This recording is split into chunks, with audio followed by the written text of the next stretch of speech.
1940 lalu pada BPPKH Indonesia. Sidang pertama BPPKI digelar pada tanggal 29 Mei sampai dengan 1 Juni 1945. Disinilah muncul berbagai usulan dasar negara.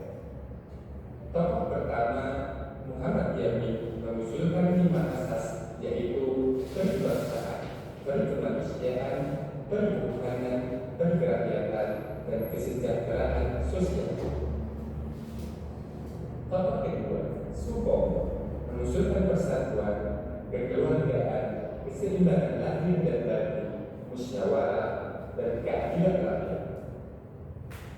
Dan akhirnya pada 1 Juni 1945, Insinyur Soekarno menyampaikan pidato bersejarahnya dan menyebutkan istilah kebangsaan, 2 internasionalisme atau perkemanusiaan, 3 mufakat atau demokrasi, 4 kesejahteraan sosial, 5 ketuhanan dan berkebudayaan. Sudah anak-anak? Sudah, Ibu. Oke.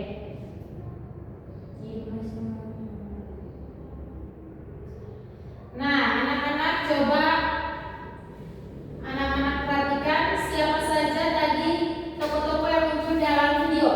Muhammad Yani. Siapa lagi? Supomo. Dengan Soekarno. Nah, tanggal berapa yang tidak ingin tanggal berapa sudah dilakukan yang ada dalam video tadi? Tanggal berapa? 29 sampai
tabunya KPD yang kedua ini, yang tabunya lihat, kita tulis di sini beri apa saja dari tanggal 1 Juni ini.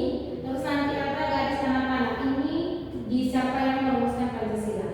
Oke, nanti presentasikan di depan. Ibu memberikan waktu 5 menit.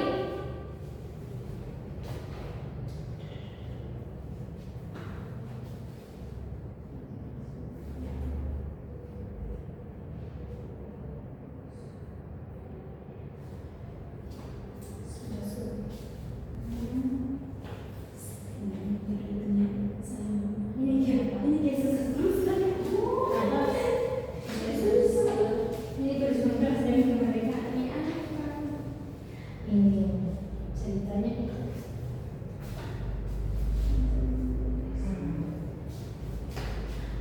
Ini dari citra berbeda pas memiliki dua pasangan itu citra berbeda mereka selalu mengejek dan mengatakan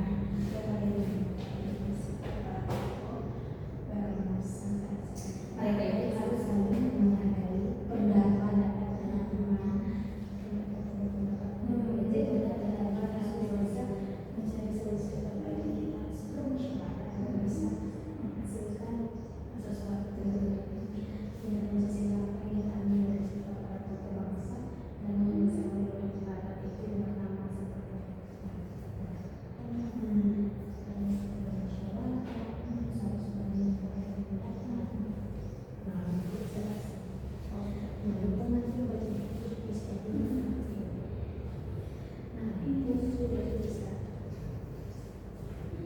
anak-anak sudah ada belum?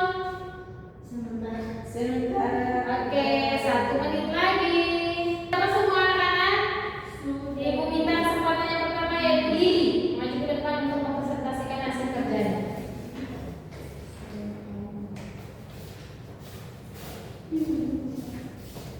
Oke, di sini saya akan mempresentasikan jawaban tugas saya, yaitu soal yang pertama. Jika kalian mengaitkannya dengan sikap para tokoh perumusan Pancasila saat sidang di BUKI, apa yang sebaiknya Andi dan Citra lakukan agar situasi kelas kembali damai? Jadi sikap yang harus mereka tunjukkan yaitu saling menghargai pendapat temannya, supaya pendapatnya itu bisa satu, jangan berbeda-beda sehingga tidak ada pertengkaran. Yang kedua itu nilai Pancasila apa yang bisa kita ambil dari cara para tokoh bangsa menyelesaikan perbedaan pendapat. Jadi nilai yang dapat kita ambil yaitu saling menghargai pendapat dari teman sekitar dan menghargai dan berani menyampaikan pendapat. Yang ketiga itu memberikan kesempatan bagi teman untuk menyampaikan pendapatnya. Terima kasih, Bu. Tepuk tangan. Baik, yang berikutnya siapa yang mau maju ke depan? Ayo. Baik, Ibu dan teman-teman, di sini tugasnya itu yaitu tentang sikap teladan tokoh perumus Pancasila dan juga menyebutkan contoh penerapannya di rumah atau di sekolah. Nah, di sini yang pertama itu sikap teladan menghargai pendapat orang lain atau saling menghormati meskipun berbeda pendapat. Nah, contoh teladan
juga kita mengikuti lomba untuk membanggakan sekolah kita, dan juga saat pemilihan ketua kelas ketika kita ada perbedaan tetapi kita harus menghargai Bintang pertama. Jadi siapa bisa menyimpulkan materi pelajaran kita pada hari ini? Elta. Jadi pelajaran kita dapat dirumuskan bahwa Pancasila itu dirumuskan oleh para tokoh bangsa melalui musyawarah. Perbedaan kita karena bukan alasan untuk bertengkar. Nilai Pancasila harus diterapkan di rumah, sekolah, dan masyarakat. Musyawarah membantu menjaga persatuan Indonesia. Oke, jadi tadi seperti yang Elta simpulkan tadi bahwa Pancasila itu dirumuskan oleh para tokoh bangsa melalui musyawarah, dan juga nilai Pancasila itu harus kita terapkan di rumah maupun di sekolah. Oke, baik anak-anak, sekian saja pembelajaran kita pada hari ini. Terima kasih karena kalian sudah berperan aktif dalam pembelajaran kita hari ini. Sebelum kita mengakhiri pembelajaran ini, kita tepuk semangat dulu. Berdiri.